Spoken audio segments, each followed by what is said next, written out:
எங்கள் பேராண்டி கோழி எவ்வளோ அழகாக தூக்க வைக்கிறோம் பாருங்க. அது இல்லாமல் அந்த கோழி எவ்வளோ ஒரு பாவலாப்பட்டது பாருங்க நீங்களே.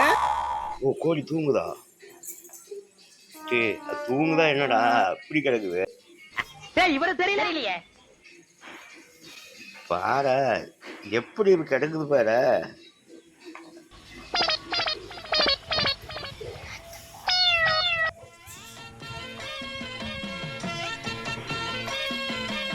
என்னது சத்தம் போடக்கூடாதா?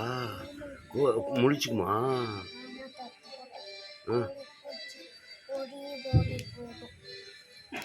உண்மையிலுமே தூங்குது. இந்த குழந்தை பசங்க இப்படி கோழி தூங்க வச்சுக்கிட்டு இருக்குதுங்க. சரி எழுப்ப அப்படின்ட்டு எழுப்ப எனக்கு டவுட் ஆகுது. அங்க கோழி எழுப்ப பார்க்கலாம். எழுப்ப அப்புறம் தூங்க வச்சுக்கலாம்.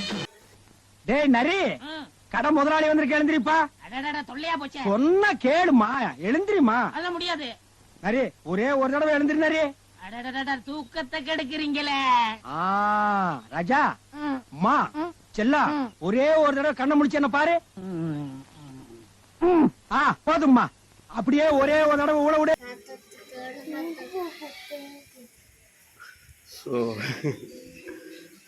எழுப்ப இப்போ எழுப்பு பார்க்கலாம். எழுப்புதாங்க. சரி எழுப்பு அப்புறமே தூங்க வச்சுக்கலாம்.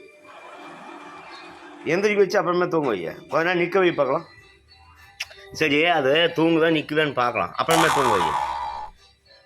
எந்திரிச்சு நிற்க வைய. ஆனால் நிற்க வையப்ப விடப்ப. சரி, நீ திருப்பியும் தூங்க வச்சுக்கோ. ஓகே, பட்டு தூங்க.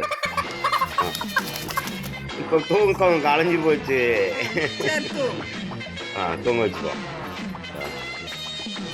பாட நீவ் எப்படி தூங்கணும்? இதுக்கெல்லாம் இப்படி பழகிச்சே. ஓ சரி சத்தம் போடக்கூடாதுப்பா. கோழி தூங்க வைக்கிறாங்க. என்னப்பா ரிஷா பண்ணுது? கோழி